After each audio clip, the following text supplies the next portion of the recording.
जिस घर में तुलसी जी विराजमान होती हैं उस घर में कभी यमराज नहीं जाते। जिस घर में तुलसी जी की आराधना होती है विधिवत रूप से,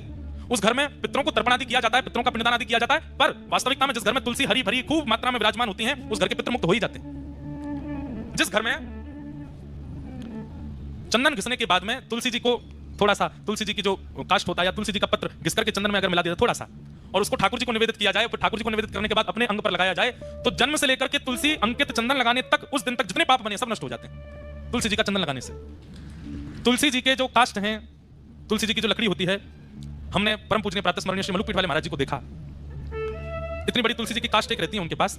उसमें नित्य अग्नि प्रज्वलित करते हैं और उस तुलसी जी के काष्ठ की अग्नि से 1000 दिए जलाते हैं महाराज जी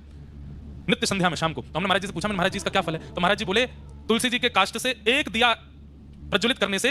1000 दिए प्रज्वलित करने का फल मिलता है। दिए प्रकट करते ही ठाकुर जी को जब अर्पित किया जाता है ठाकुर जी बड़े प्रसन्न हो जाते हैं, पर तुलसी जी के काष्ठ से जब दिया जलाया जाता है तो एक दिया जलाने के 1000 दिया जलाने का फल, मतलब ठाकुर जी अत्यंत प्रसन्न हो जाते हैं। लेकिन महाराज जी 1000 दिए जलाते हैं नित्य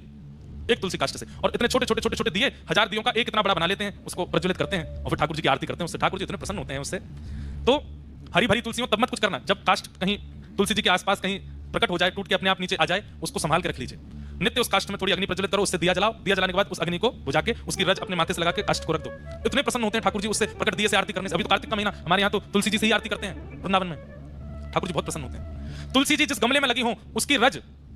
तुलसी जी की रज लेकर के कभी कभी आप तिलक धारण कर सकते हैं, और वह तिलक धारण करने से शरीर में अगर कोई बहुत गंभीर बीमारी, और सबसे बड़ी बीमारी तो भैया आजकल बुद्धि में आ जाती है, विचारों की बीमारी, नकारात्मक बीमारी, शक पैदा होने वाली बीमारी,